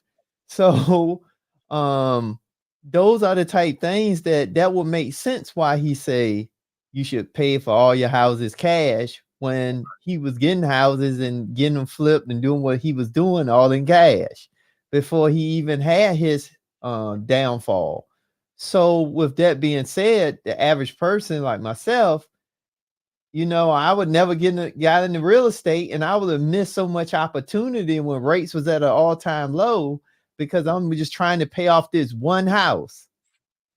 Right. So I just think that, that again, I think that part goes back to you got to identify where you at in your own financial journey, and then you got to still tell us something that makes sense to you, so you can get the best outcome, because Dave already has his outcome. So Right. I think that's the part where people got to now take the discernment of using the information, but still tailor it to something that they can create their own strategy.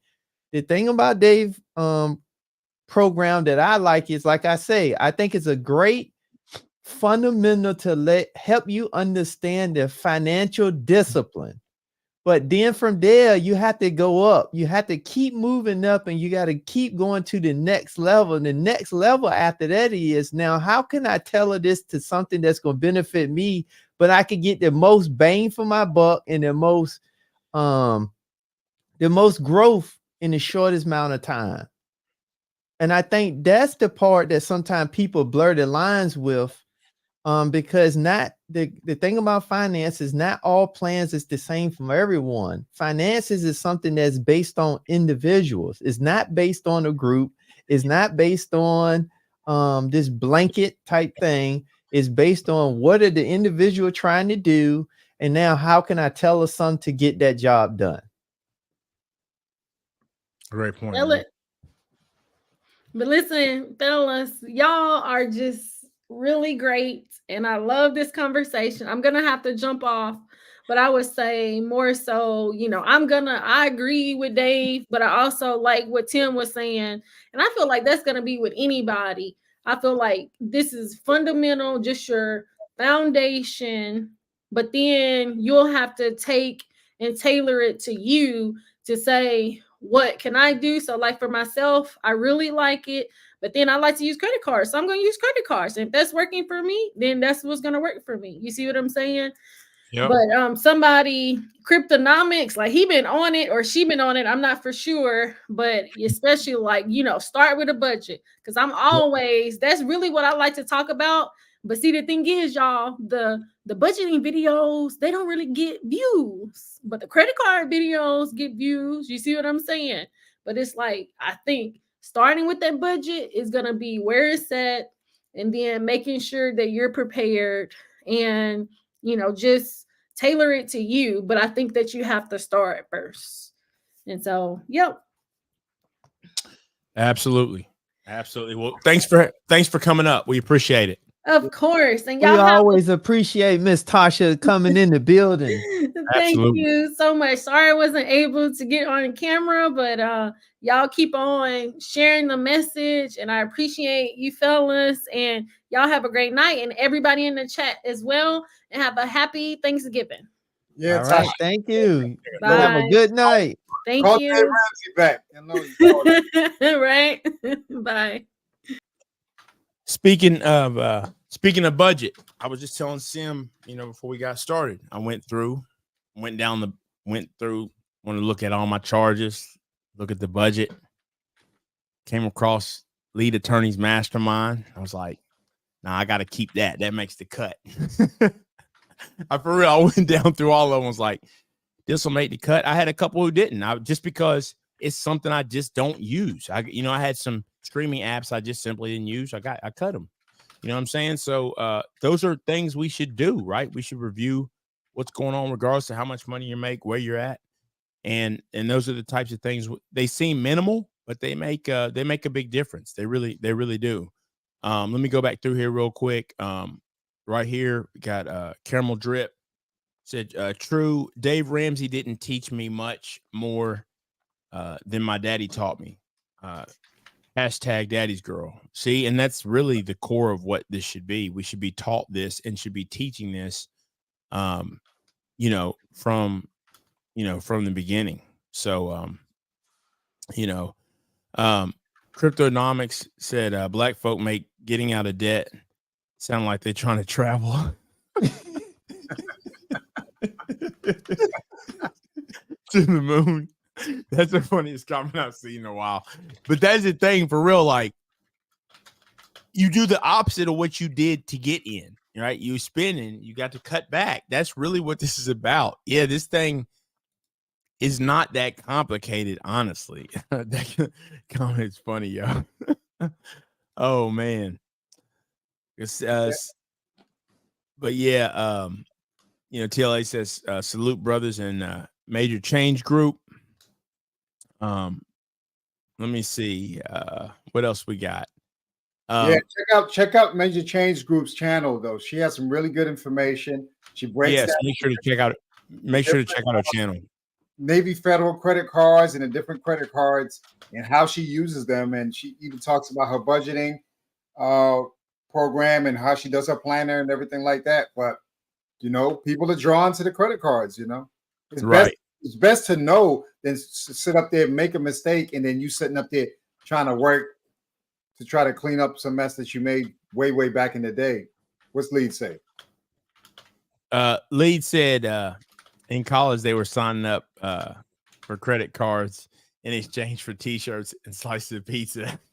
Yeah, boy, they do. Yeah, I always hear they used to do anything to get you signed up. And I don't even know if they even really do that anymore like that. It's like now people, it's become so they can't do that. They can't do that now. That's actually against the law. Yeah, I thought some laws around that had changed. Yeah, they would hook them. They were just hooking them in there real quick. I know Cryptonomics was saying Cryptonomics said bro, why can't I see one chatting? I told him he's in Tim's chat now. Right. And he's like, I'm the only one in there. So he was probably just chatting with him, but it's all on the screen and popping up though. So but yeah, let me see what else we got. Guys, here's let's see. Hold up one second. Let me go here real quick. We got pills, potions, poisons. Hey chat.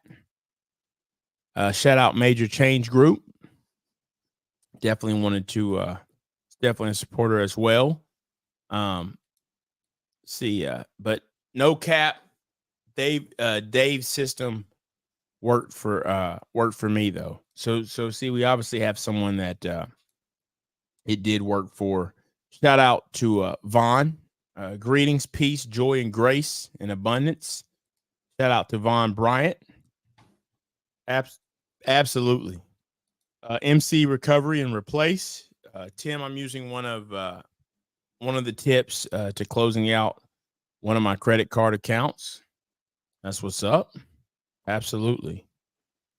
So I thought this was a good conversation to have, because I do see a lot of I do see a lot of people that we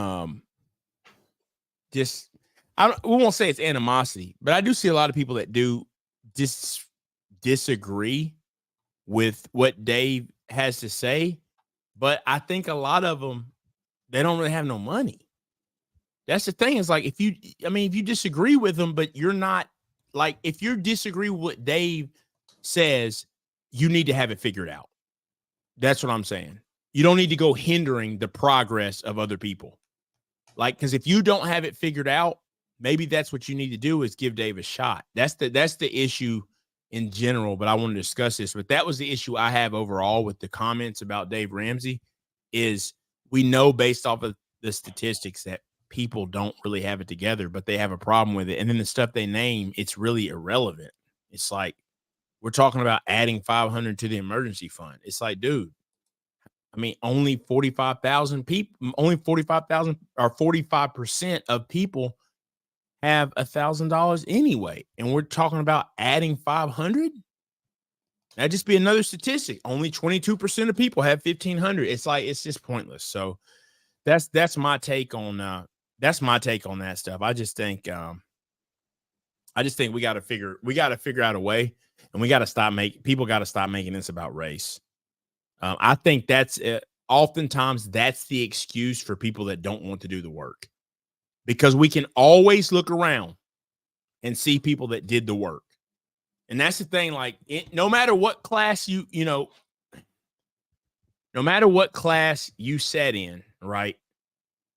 Somebody was like, the teacher, or nah, man, but when you look around, how many people graduated? It's excuses.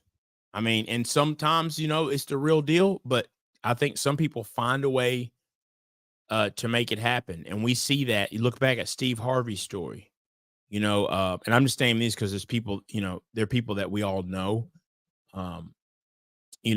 Look back at Tyler Perry's story. I mean, we're talking about people who sleeping in their car. Some people just find a way to make it. And we have enough evidence that people have come from all walks of life, all different colors to somehow make it. If you're saying you can't, I don't know what to tell you. But Dave Ramsey's he's not the reason you're not doing good financially. I do know that for a fact. Guys, you guys got anything else? Do you guys have anything else to add? To add to the conversation about just Dave Ramsey, the baby steps. I'll ask you this. In general, do you guys think Dave Ramsey's message is a good message that needs to continue on, or would society just be better without it? I mean, I think I know the answer, but I'll go with you first, Sam. Yeah, I think that Dave Ramsey's message should definitely continue to go on. You have to understand what disciplinary methods that you need to adopt in order for you to, you have to crawl before you walk and walk before you run. He helps you with getting your feet from underneath you. And I don't think that there's anyone out there. I mean, there are plenty of people, even in the fire community, who could help you establish the basis for understanding how to put yourself in position to retire early. A lot of the people in the fire community started out with Dave Ramsey. And so he has a common sense method of adopting financial concepts. And you also just have to understand that he still gives away a lot of information for free. But at the end of the day, he's in business to make money. So he is going to direct people towards products that benefit him, products that have an opportunity to create like a whole ecosystem for him. But we can't be upset about that. We just have to figure out a way to eat the meat and then spit out the bones, and then figure out a way for us to find someone who could speak better to our narrative in the way that we want to hear it. But his way is a good place to start, in my opinion. Absolutely. What do you think, Tim? I absolutely think Dave baby steps should stay around. I think it's a great starting point. I think it's going to teach people the understanding of financial discipline. And I also still think that, like I stated, that most people shouldn't have credit cards. I do believe that he is right on that. The numbers and statistics support that. And I just think that when it comes to that, just a small tweak, just add a few things to update a few things, and I think we'll be good to go. Absolutely. I do want to make sure to shout out JT Coinrain with the $2 super chat. Definitely appreciate that. It's a great discussion, gentlemen. So we definitely appreciate that. Do you guys have any? And I'll give you guys my thoughts. But you guys have anything else that you'd like to add or cover? That goes along with the stream tonight. Yeah, I expressed my smoke with Dave and him hating on us remote workers. But Dave, you gotta stop playing hating, man. I mean, I know you want the people to come to your building and all, but come on, man. We like sitting at home. We don't have to get in no traffic, worry about bad drivers, whether or not we like our coworkers. We're just chilling at home, man. Stop playing hating on us and focus on your facility. I know you want to keep your event center filled up and everything. Just do it without dragging us through the mud, Dave. Come on, man. Anything else for you, Tim, at all? Dave, we got another bone to pick, but we're not going to cover it today. Good deal. Good deal. So what I got is, look, I don't, and by the way, as far as remote work, I have done it for some time. Over the long run, I have no problem with it. I think it's absolutely fine. I need to get out and be around people. Me personally, I need to like get out and be around people so I can do remote work in spurts. And throughout my career, I've kind of had a moving office, if you will. So I know it's not exactly remote, but you know, sometimes you're just on your own doing your own thing. Sometimes I've worked from home in the past and different things like that. So, but yeah, Dave, Sim's definitely got the smoke for you. What I just like to round it off with, first of all, we definitely appreciate each and every one of you all for the support. We always enjoy just having these conversations about, finance. I think what's important is we all come from different places. I think first it's important to focus on what you can do to build and improve a situation rather than focusing on the obstacles. Now, we all do have certain things that are obstacles, right? But at the end of the day, to say that Dave Ramsey isn't good, I think it would just be ridiculous. He's definitely, the people who do come and do their debt-free scream, those are real people who did get out of debt, and they are different races. So at the end of the day, it is working.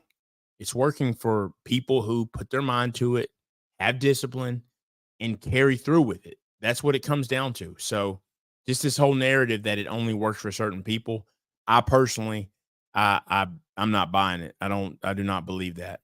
I do not believe that. But anyway, thank you all for joining us, Finance Bros. We will be back next week. As always, we've been on this run of doing it once every week. And we definitely appreciate your support, and we will see you next time.